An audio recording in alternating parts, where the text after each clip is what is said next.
everybody, and welcome to another episode of Sunday Night Live with me, Jonny Lipsham, here at jonnylipshamstudios.co.uk in the southeast corner of Scotland. And everyone knows that Scotland is the capital of literally everything, including all dimensions of time and space. Yes, we are in charge of all of those as well.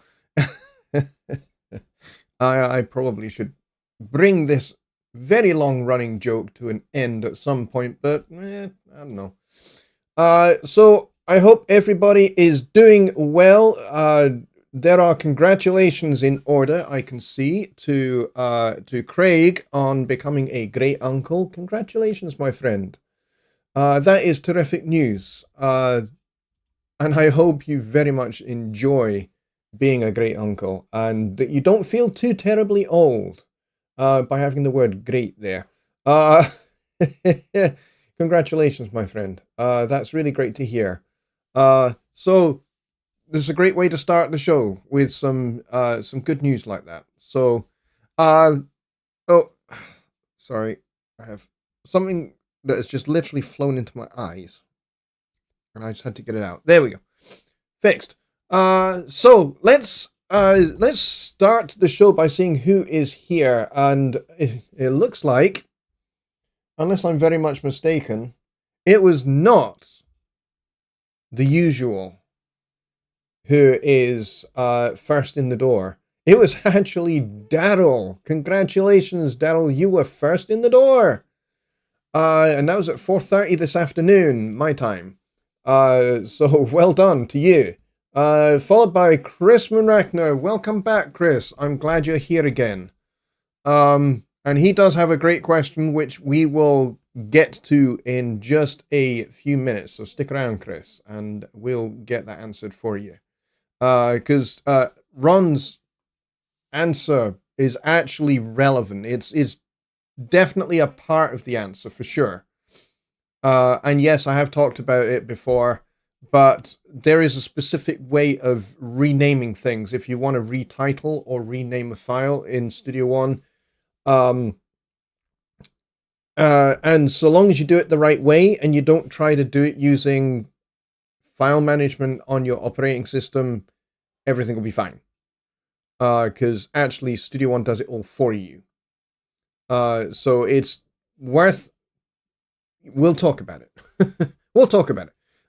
So we got Billy Morgan, who was not first in the door.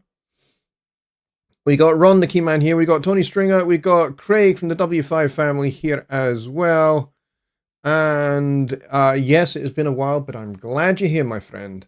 We got Kyle Draduziak. We've got... who else do we have in the chat here? I'm scrolling down to see if anybody else is here. Bobby Beard is here, who has been to every single Sunday Night Live, pretty much. I don't think Bobby has missed more than half a dozen shows, to be honest. He has been around for the entire, 8 years that we've been doing this. So that's impressive all by itself. And we've got Dave from New York here as well. So we can actually say that Dave is here, which is cool. For those that don't know, it's a bit of a kind of in-joke. We got Don Oliver here as well. Whoa, the chat just literally leapt like a gazelle in the mating season. Rich Cresswell is here, which is awesome. It's been a little while since I've seen you as well, my friend, but I'm glad you're here. And, of course, we got Dwayne here too, which is awesome. Yeah, Billy was napping. There you go. That explains everything. Billy was napping, so he did not realize that the show had gone up. So he was not first in the door. So for those of you that are here, you are watching, but you have not subscribed, you will notice that the chat is locked to subscriber mode only. And there's a very good reason for that.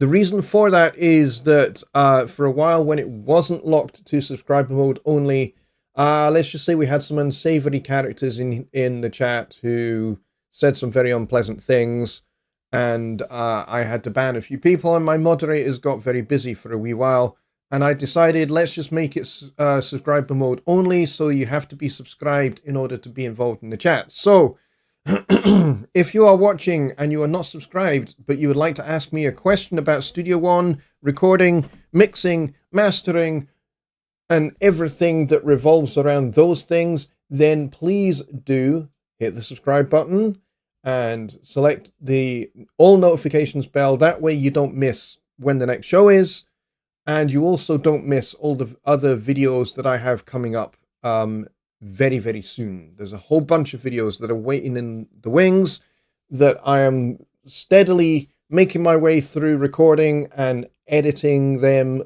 all together, ready to get posted up. And as soon as they are available, excuse me, as soon as they are available, they will hit this channel very hard, and I would like you to not miss out on any of those, because it's really, really, really very, very exciting and very cool stuff that I'm going to be showing in these upcoming videos. So please do be subscribed and stay tuned.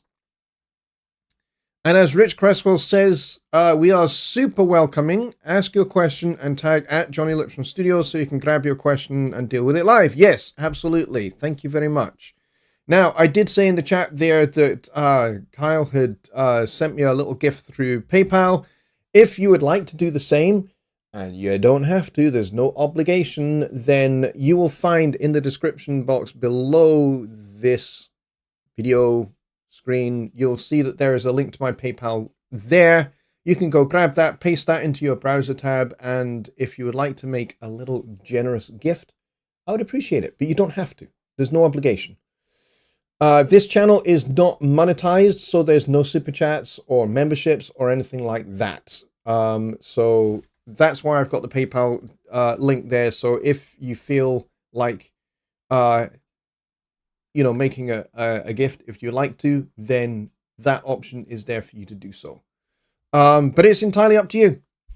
There is no obligations at all to do so, which is why it was a very nice little surprise that Kyle made a little generous donation. Thank you very much. That was very kind of you to do that. I appreciate it.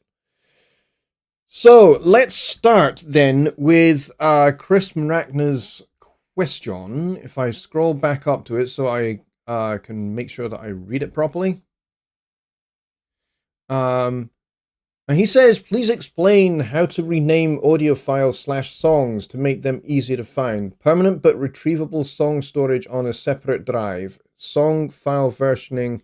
How do you keep your many songs available but safe? It's a good question.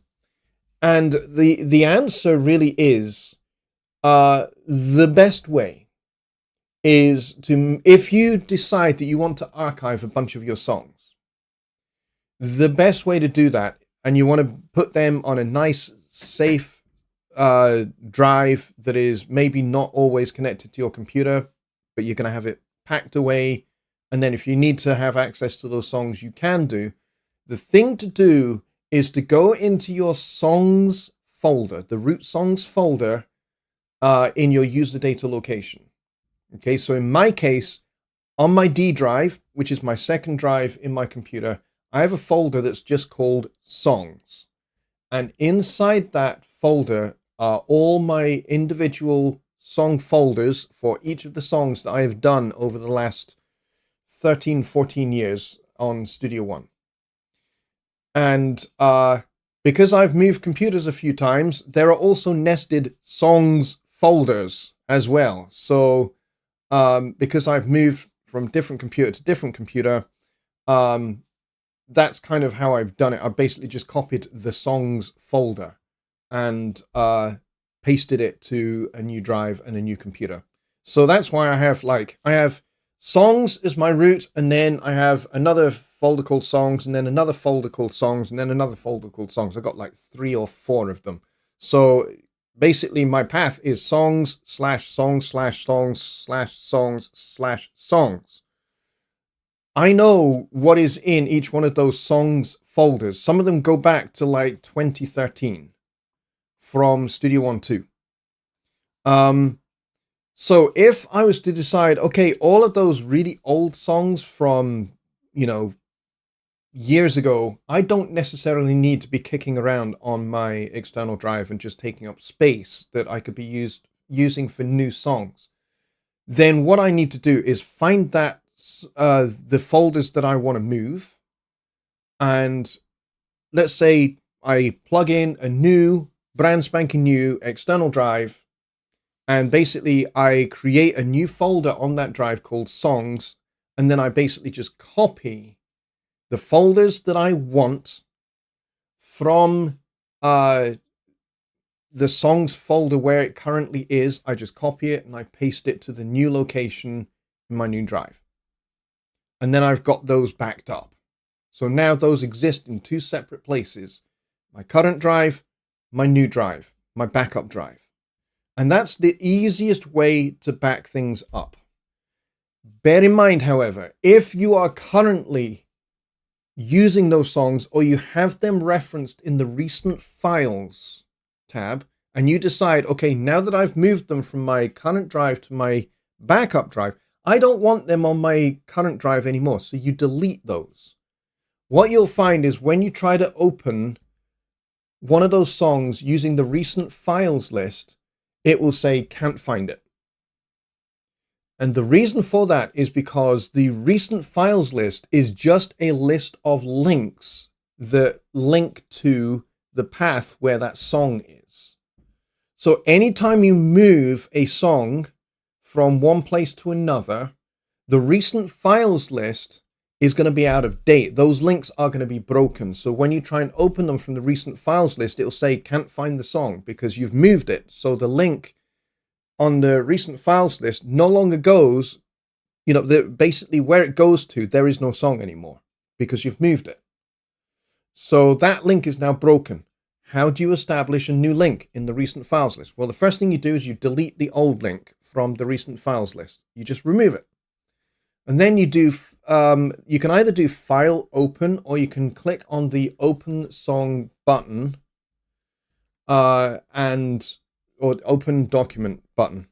I have to get into my head that in Studio One 7 it's open document. It's not open song like it has been for years. And so then you navigate to the location, the new location of that song, and then you open the song, and that reestablishes a new link in the recent files list. So that's part one of your answer. And this is how you get to move songs but still be able to access them, and then be able to have the new links to them populate in the recent files list. So that's part one. Part two, this is to do with the renaming. So in your song in Studio One, if you go to File, you'll see that there is a rename option there. So if you click on that, it'll give you the option to type in a new name for your file. Okay, that's not necessarily the name for your song, but the name for the file that opens the song. And what that does is it doesn't just rename the song, the .song file, it renames all the associated folders and the song folder itself. So the song folder will have the new name that you give to the song. Okay, so the .song file will have the same file name. The folder for that song will have the same file name. And all the other associated files and folders that are inside the song folder will also be renamed accordingly. And what that does is that means it keeps everything in sync and in lockstep, so that when you open the song, if you do it that way, when you open the song, it will open as expected. However, if you just go into Windows Explorer or Finder on a Mac, and you just decide to rename it there, the problem you can encounter is that will break the link between the song and the media folder that has all the audio in it, and the image data folders that has all the waveform images in it. And if you do that, when you open the song, you'll get a whole list of missing files errors. So you don't want that. So if you need to rename a song, for example, when you start a new song, you don't really know where it's going yet, and you don't know what the title of this song is going to be. But later down the line, you figure, I've actually worked out what the title of this song is now. Maybe I've got lyrics and I've got the title from the lyrics. And this is going to be the name for the song. And I want the song file to now reflect that instead of saying my name and the date .song. You want to be able to now associate that song with that song's title. Do file rename. Okay? And then that way, it will have all the correct links and then everything will work as it should. If you want to do song versioning, Studio One has you covered there as well, because you can go File, Save to New Version. And when you do Save to New Version, you can actually, give it more descriptive information. For example, you could say, this song is mix number 1. Or this version is mix number 2. This version is mix number 3. And in fact, there's a little checkbox there that you can check that makes sure that it does it chronologically. It does your versioning chronologically. Now, the cool thing about this is that all those versions save to the same location as the .song. It all saves in that same folder. So you get different .song versions that are all in the same song folder. So that's how versioning works. If you need to send your song to somebody else so that they can either add to it or you want them to mix your song, then the best thing to do is go File, Save to New Folder. And that will make a copy of the entire song folder.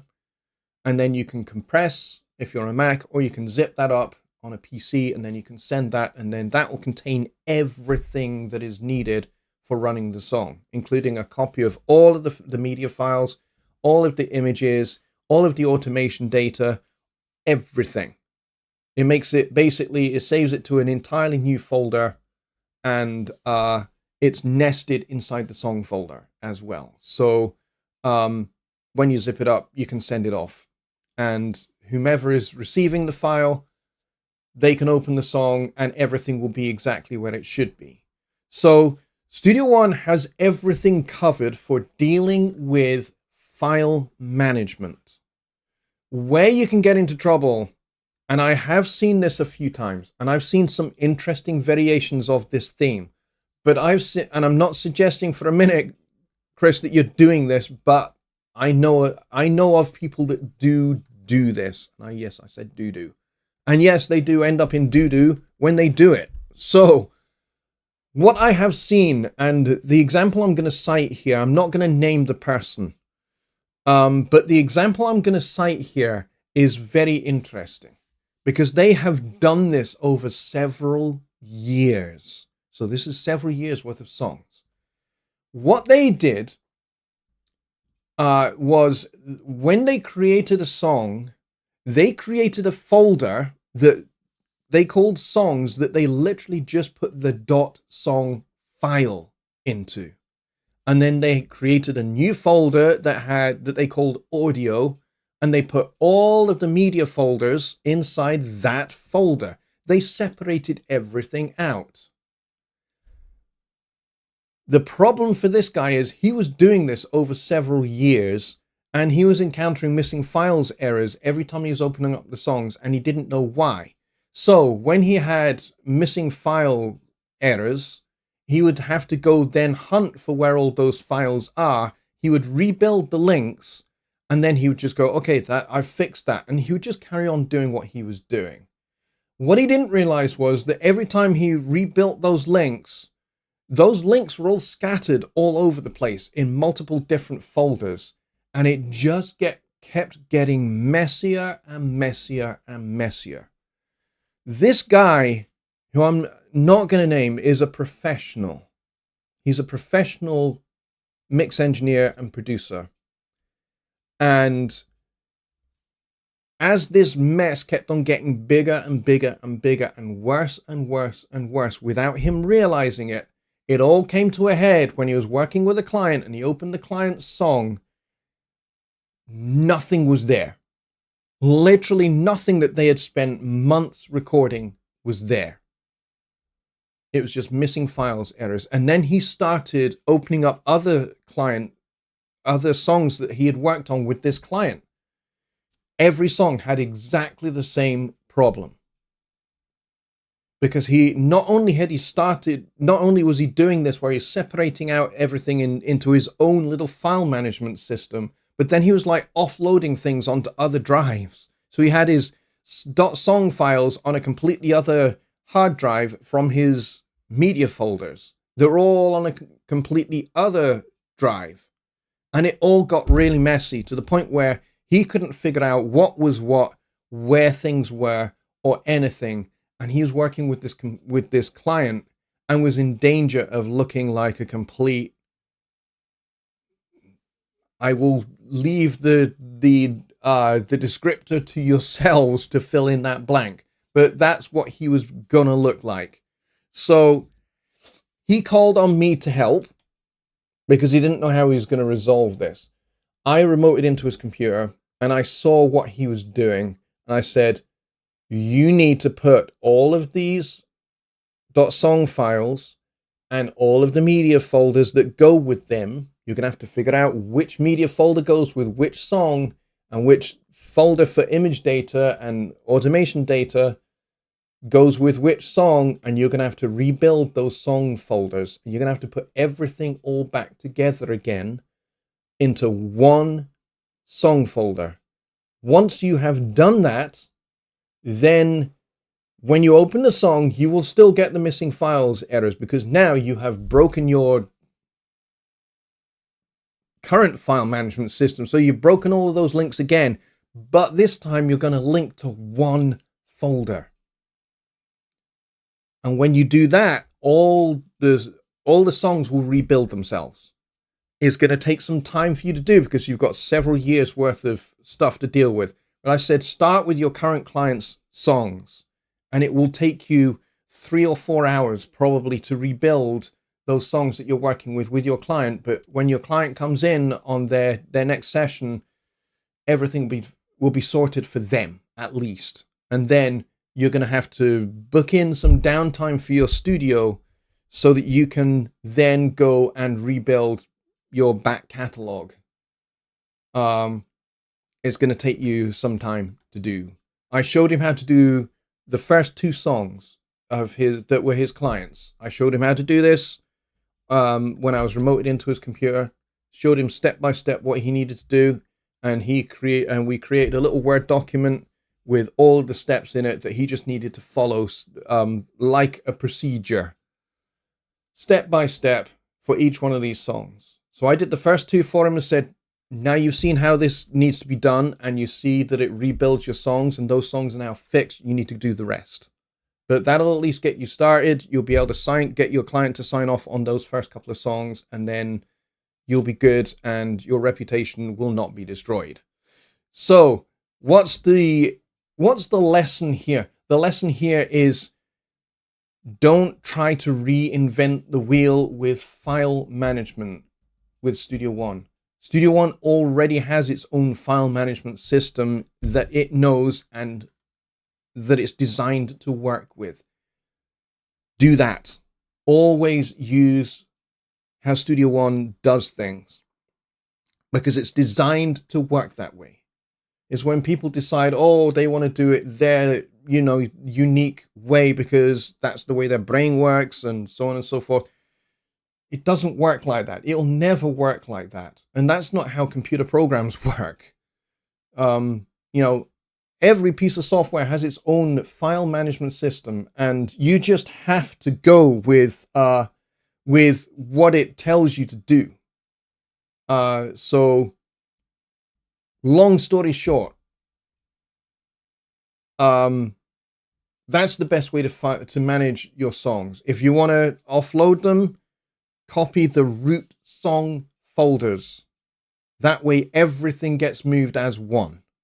If you want to archive, same deal. If you want to send off a song to somebody like Kyle to mix or Bobby to mix, then the same deal, right? You take that song folder, you zip up that song folder, and that's what you send. And then when they open it, everything will be there. unless, of course, they don't have the same plugins as you, or unless, of course, they don't have the same virtual instruments as you do. If that's the case, if you know that what you're going to be sending to somebody, they're not going to have the same virtual instruments as you, they're not going to have some of the same plugins because what you're using is unique, but you know that what you're using is essential to the production of the song, render those things to audio. All right? Render those channels to audio so that the virtual instruments and plugins are not a problem because you're dealing with just strictly audio at that point. So I hope that I keep hitting the microphone for some reason. So I hope that that has helped. It's a really, really great question. And I think it's something that ought to be talked about regularly, especially when we have new people in our midst who are new to Studio One, or they're new to music production just in general. They've never used a DAW before.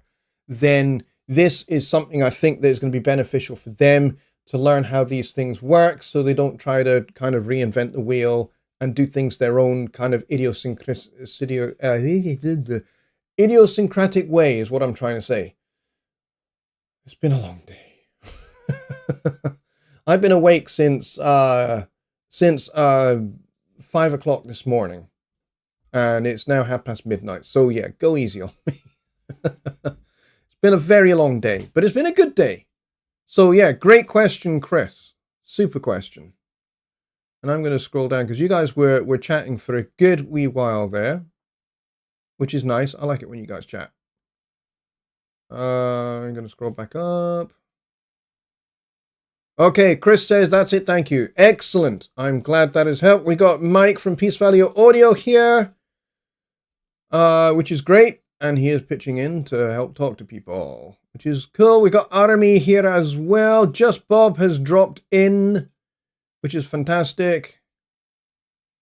Let's see. Just Bob says, I'm on the current version of Studio One and on a new computer. I have a song or to archive that used VST2. Never bounced the tracks. Is there a way to reinstall an older version?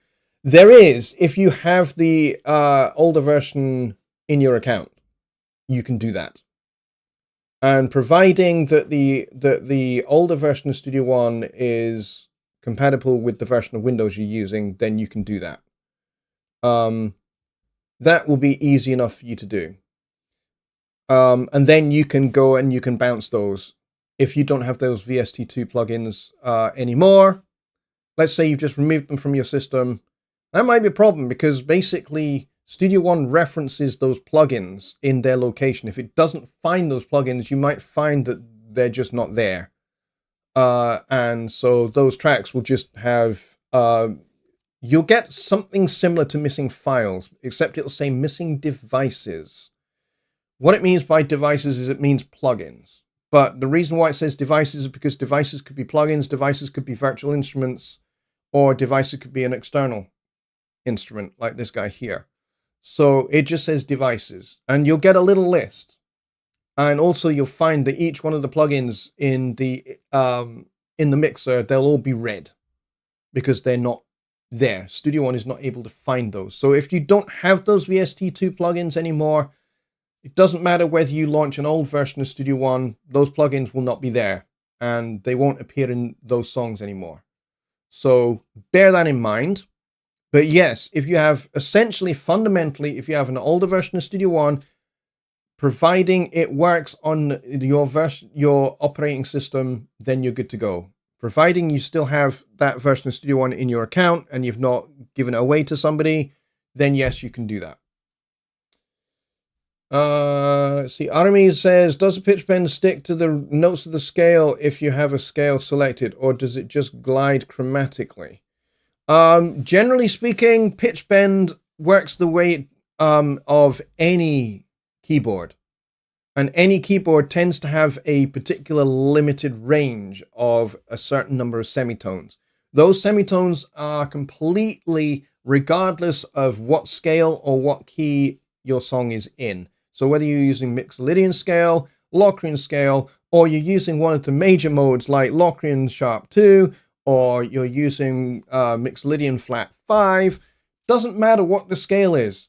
the pitch bend will be set to a certain range of semitones. Semitones are semitones in equal temperament, right? So, and for the most part, DAWs tend to use equal temperament because that's basically the standard for Western music is 12 tone equal temperament, because that's what the chromatic scale is.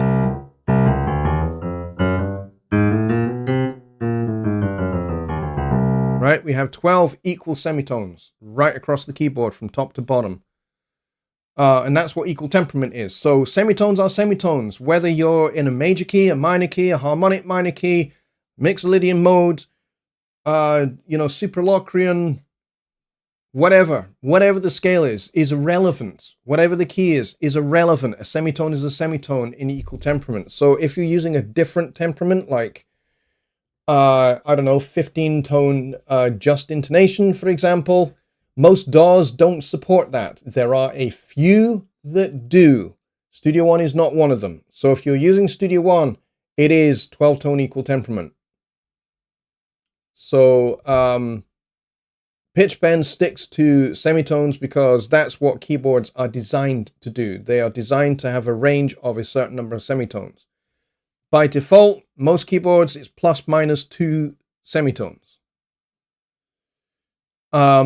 But most keyboards you can adjust the range, and of course in Studio One, in most virtual instruments, you can adjust the range of the pitch bends so that it pitch bends like an octave, or it pitch bends to whatever you set it to.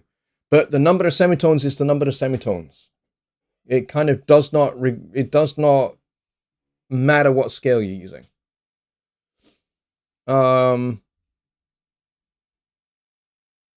Let's see.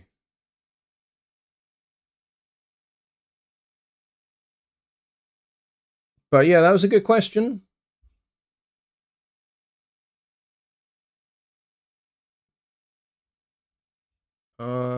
Just Bob says my old computer died and I had to install the current version. Couldn't move my old version over. If you have an old version of Studio One, it will be in your account, in your my.presonus.com account. It's there. You just need to download the installer. It's as simple as that. You don't need to move anything. Just re-download the installer. And as Billy points out, once you open a song in version 7 and you save it in version 7, that song will no longer open in your old version. Because by saving it in version 7, it overwrites the older version, basically. And so it's no longer possible. And this has always been the case. So, for example, when version 4 was released in 2018, if you had a song that you had started in version 3, and then you open it up in version 4, and you save it in version 4, it no longer opens in version 3. Okay? It's always been that way. And you'll find that most DAWs have this, because basically a new version of the software has a new file type. All right? Even though it still says .song, it will be a different revision of .song, basically. So that's going to be something that you're going to need to bear in mind.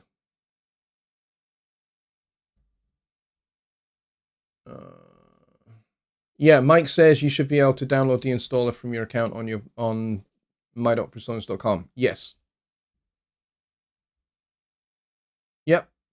Yeah, you can always, if you need to reinstall version 6, for example, if you had version 6 and you upgraded to version 7 from version 6, you still have version 6 in your account. It doesn't go away. I have versions 2, 3, 4, 5, 6, and 7 in my accounts. I have 2 accounts. Technically, I've got 5, but some of them are kind of dummy accounts that I use for testing things. But I have 2 main accounts. I have my personal one and I have my work one. Both of them have versions of Studio One going back to version 2. And I can just download those installers at any time, providing I install a version that works on Windows 10 or Windows 11, we're good. So, for example, version 3, 4, 5, 6, and 7 will all work on Windows 10. However, older versions, like versions 3.0 and 3.1, they will not work on the current build of Windows 10 because Windows 10 changed fundamentally.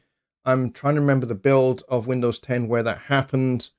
And basically, they won't work on a new version of Windows 10. You'll try launch the program and it'll just give you an error message, and it won't work. Version 2, I have heard of some people being able to run version 2 on Windows 11. I have never been able to get it to work on Windows 11. I've tried, no joy. So you can pretty much, by and largely, forget that. Older versions of Studio One, if you are on an M series Mac, so an M1, M2, M3, M4, old versions of Studio One, like version 4 and older, no dice. They are not going to work on a Silicon Mac. Never designed to, will not work. They might launch in Rosetta 2. And I say might, but they might not. So there's some information which I hope you will find helpful and useful. Dave says, regarding media song folders, I've done that before. Yeah, I know a few people that have tried creating their own file management system. It never works out well. It never works out well. So I definitely recommend not doing that. Mike at Peace Valley Audio says, I could download and use version 2 if I wanted to. I still have a license for it in my account. No idea why I would want to, but the option is there. Yes, it is. If you have that version, you can use it.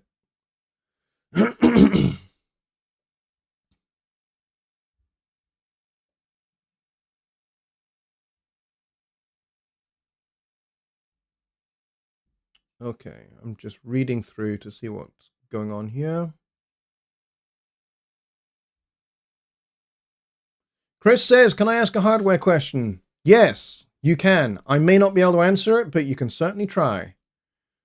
And he says, for my Quantum HD8 Universal Control newest version has a light background. Can I set the display to a dark screen instead, or do I have to install an older version?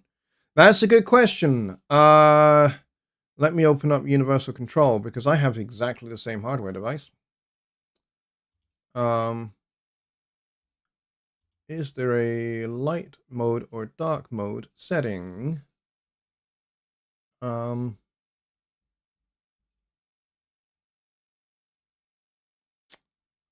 the settings menu, and I'm not seeing that there is.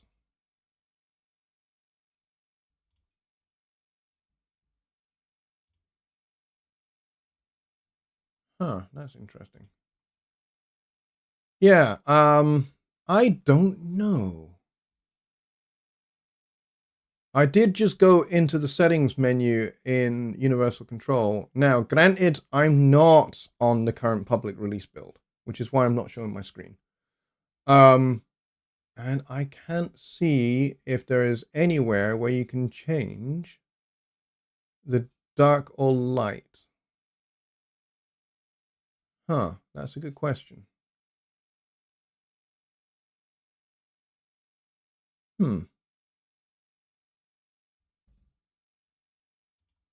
Yeah, I can't see that there is.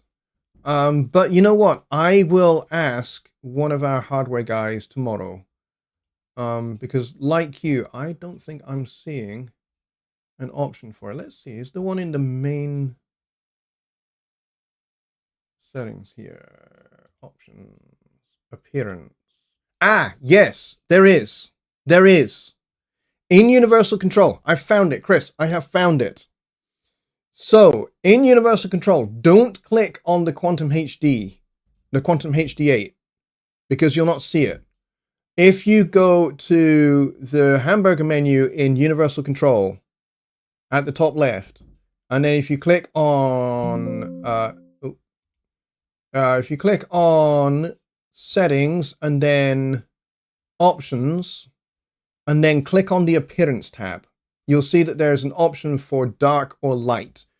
And that governs everything globally. So if you switch it to dark, then universal control will be in dark, which would be perfect for a dark screen. And Kyle has just posted settings, options. Yes, settings, options, appearance. And then you'll see that there's an option for color scheme, dark or light, and then you just click apply and OK. And then it will be in dark mode. It's in light mode by default, but I think also it depends upon whether your computer operating system settings, you've got it set for dark mode or light mode. If you've got it set in light mode on your computer, it should automatically be in dark mode, but I think sometimes maybe it doesn't always do that.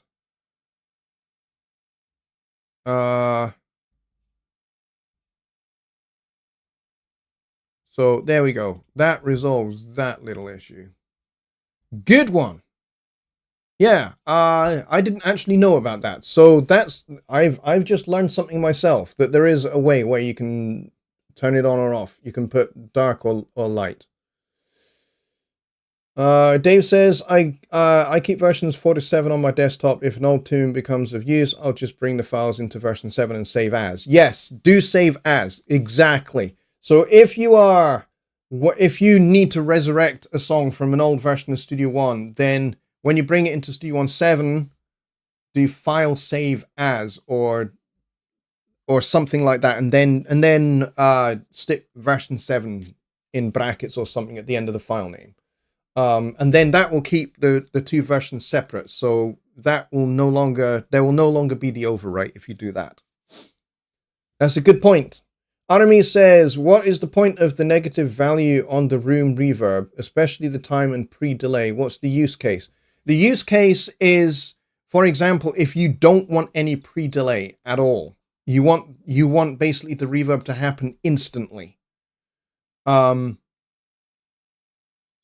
would be the use case, because if you have a positive value, then that basically means there is an added pre-delay before the reverb onset. So if you set that backwards in time, then what that means is the reverb is going to happen instantly with the sound. There won't be a delay of any kind. So you won't get the shotgun effect. Good question, though. Mike says, I have a Studio 192 and a very old version of Universal Control, and I can change between light and dark. Yes, you can pretty much on every version of Universal Control. It just got moved about a little bit when Universal Control has been updated recently for newer versions. Bobby Boo says you can, but if it answers you, I'd get rid of the hardware. That's funny.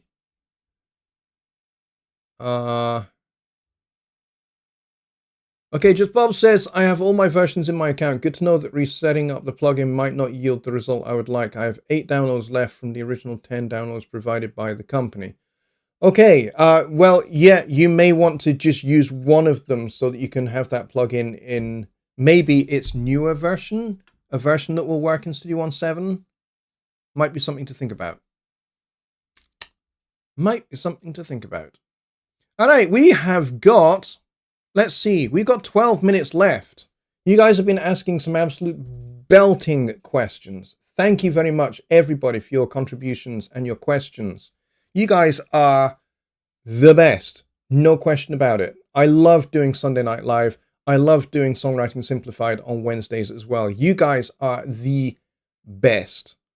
I don't think there is a channel in the entirety of YouTube land that has a little community as responsive and as friendly as this one, and one that is as smart and as intelligent and asks really good questions. So thank you, everybody. You guys keep me on my toes, and I appreciate that a lot. Craig at the W5 family says, upgrade to Windows 11, no issues for me. Yeah, I had a very, very, very smooth experience of going up to Windows 11. I have to admit, and I did say it in previous Sunday Night Lives, before I went to Windows 11, I was apprehensive. And there were certain things I was apprehensive of, which actually turned out to be completely non-issues. The things I was apprehensive about was being automatically signed out of certain things like my Google account, and then having to sign back into that again and reset everything up and everything basically being zeroed out. I actually didn't have that experience. Once Windows 11 was installed and the computer restarted, all I needed to do was basically sign into my Microsoft account. And once I had done that, everything was exactly as it was just a few hours earlier when I was still on Windows 10. Everything was exactly where it should be. I didn't have to sign into anything other than my Microsoft account. It's truly been the most pain-free upgrade experience I've ever had. Bear in mind, I went from Windows 7 to Windows 10, and I didn't actually upgrade that computer. That computer would never go up to Windows 10, so I bought a new computer. And that's like essentially doing a fresh install of Windows. That was a pain in the arse. Now, I did manage to get everything set up, and I managed to get into my Google accounts. I managed to get all of that sorted, and it took me the better part of a day to get everything set how I want it. But it all worked fine. And then the last sort of 4.5 years, I've been really happy on Windows 10. But I need to think of the future, and I need to think of the fact that Windows 10 is very shortly going to be end of life in October. And so I need to future-proof. And fortunately, I have a computer that was upgradable to Windows 11 with no problems. So I decided one day I was just going to shoot for it. And I did it. And it took me 90 minutes. And I was back up and running. 90 minutes. That's all it was. And everything works perfectly. I've had a couple of graphics glitches. But they're really minor graphics glitches, and I think that's possibly because my graphics card driver probably hasn't been updated in quite a long time, and it probably needs updated for Windows 11. But yeah, otherwise my experience is completely flawless. So I am very, very thankful that it was that easy to do. The thing I'm not that enthralled about is potentially having to eventually get a new computer. And then I'm going to have to basically start again with, setting everything back up in Windows 11. I'm not looking forward to that. But hopefully this computer will last quite a bit longer. I'm hoping I should be able to get another few years out of it yet. I have had it since 2020, so Cleon says that 10th November 26 is the end of life to Windows 10. Oh, they've extended it, have they? Interesting. Huh, that's interesting. I didn't know that. I wonder why they pushed it back by a year. Maybe they pushed it back by a year because they realized that pretty much half of their Windows customers are still on Windows 10, and they couldn't just pull the plug because they'd be pulling the plug on 50% of their user base. Maybe they thought, these people need a bit more time. So drivers Windows will usually install default drivers. The vendor could have more update drivers for you. Yeah, that's kind of what I'm thinking, Rich, has been the case. I just need to go and sort that when I get round to it. I may never get round to it. I may just kind of live with it for a while because it's not really a major issue. Like I said, it's hardly a thing. I mean, if I was having weird issues, weird color issues, or the computer freezing or anything like that, then yeah, I would maybe be more aggressive with going to get the correct driver. But it's low hanging fruit, low priority is what I mean to say. Let's see. Dave says, no issues here with all my machines, even when I turn TPM on. Well, good for you. I'm glad to hear that. Why is the velocity non-responsive in sample 1 when I do 808 glides? Everything sounds maxed, even when I have some MIDI velocity at 10%. I have no idea. I don't use sample 1 that much, to be honest. And I certainly don't use it for doing 808s, because 808s is not my thing. Because most of the work that I do is in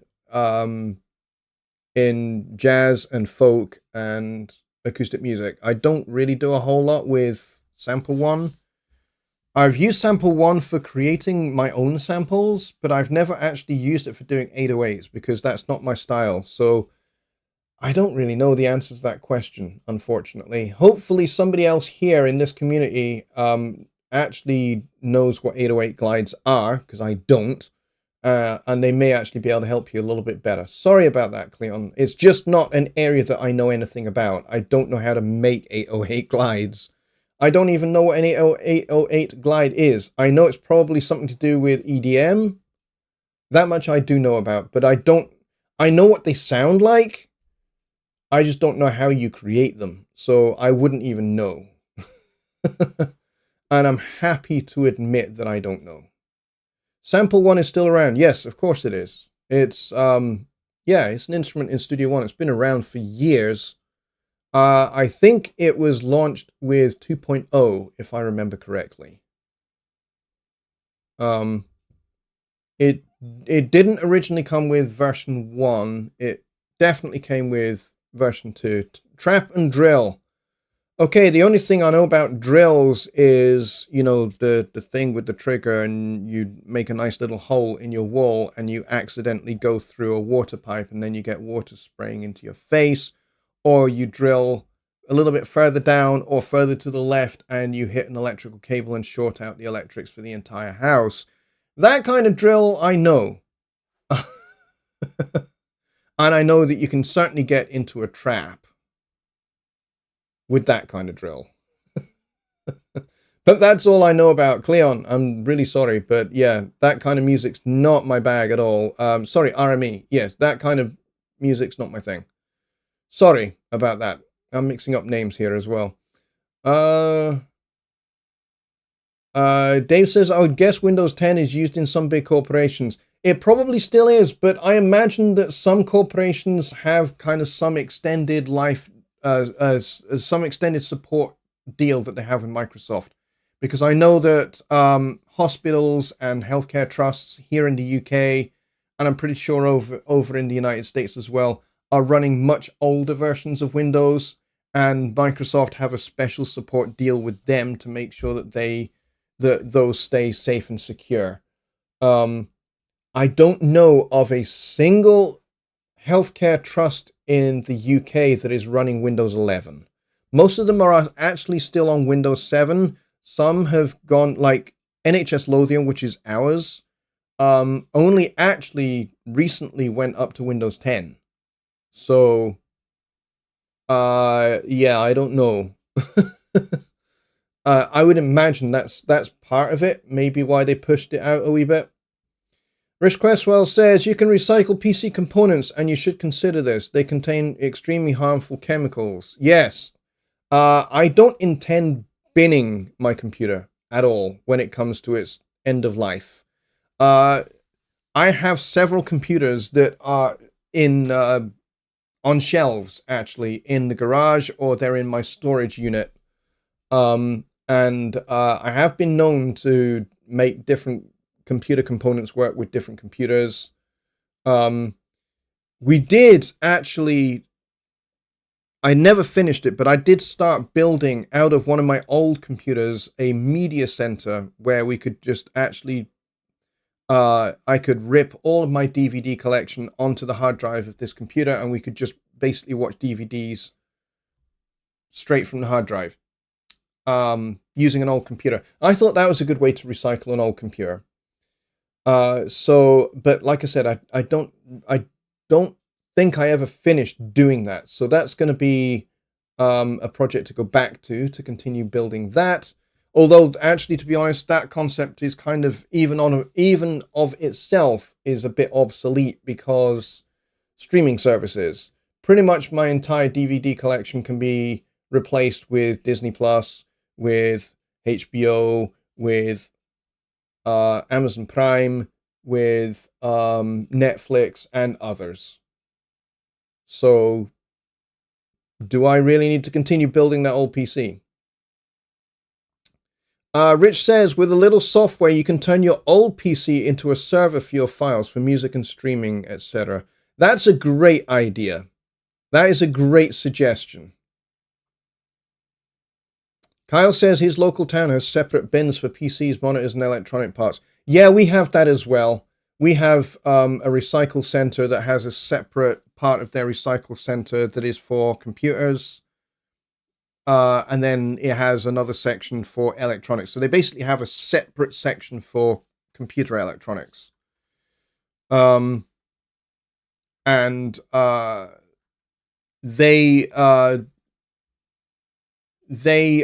actually pretty good at recycling all that stuff, because you're right, a lot of computer gear does, and computer components do have some very dangerous and harmful chemicals, and some of them are actually pretty bad for the environment as well. And I would rather not pollute the environment, thank you very much.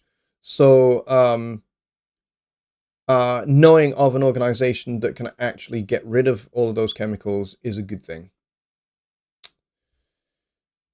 Recycle PC USA, there's a web link there, USA Green PC. I have heard of them, and that's great. That's great. Just Bob says, all my computers and tablets that have died have gone to a recycling center that only takes such stuff. And that includes monitors and TVs as well. Yeah. Actually, my son has a monitor that I picked up from one of those recycling centers because it had been brought in and they've been told it doesn't work. I said, pretty sure there's nothing wrong with that. Could I just kind of take that off your hands so you don't even have to test it? I'll happily test it. And they said, sure, yeah. So I took this monitor from this recycling center, and there was literally nothing wrong with it. Why it had been brought into the recycling center, I have no idea. There was literally nothing wrong with it, and now my son uses it for his PlayStation 5. There was literally nothing wrong with it. So recycling centers are probably a good place to go check out, because you might actually pick up something that isn't broken. Wow, you guys are still very, very, very active, even though we have actually technically finished the show.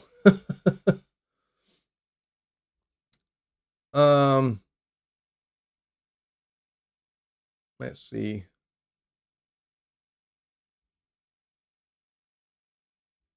Secret Squirrel is here. He says, had I known about it, I'd have switched to Windows 10 LTSC instead of Windows 11. Okay, yeah, good for you. I think the LTSC version of Windows 10 has a much longer support than standard Windows 10. For sure. All right, folks, we are at the end of the show. Thank you very, very much, everybody, for all of your great chat, your great contributions, and some seriously, seriously good questions. Just to let you know, seeing as we're at the end of the show, there is going to be no Songwriting Simplified this Wednesday because I am in Hamburg. I'm not going to be here, so there will be no show on Wednesday, so don't bother showing up on Wednesday. Have a night off and spend time with your family, your friends' tennis partners, your friends' tennis partners' pet tortoises, all of those good things. Play some games, have some fun, play Call of Duty, play Medal of Honor, play Grand Theft Auto 5, whatever your favorite thing to do is. But even better still, use Wednesday night to make some music and write a new song.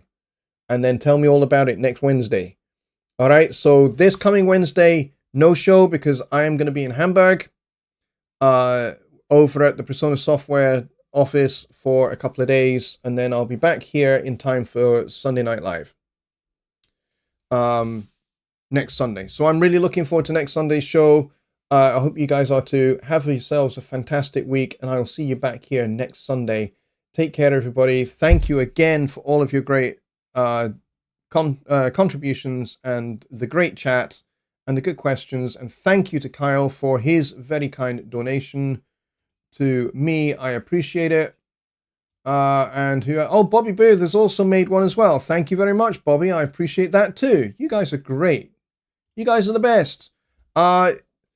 Feel free to hit my PayPal link anytime you want if you are feeling so inclined. It'd be very kind. The gifts are very kind. Thank you. I appreciate it a lot. It helps me do things like improve the lighting. Like, for example, my new overhead light and my new fan. That's because of you guys. And it's made working in here so much more comfortable over the summer. So thank you for that, everybody. Take care, and I will see you all next Sunday. Good night.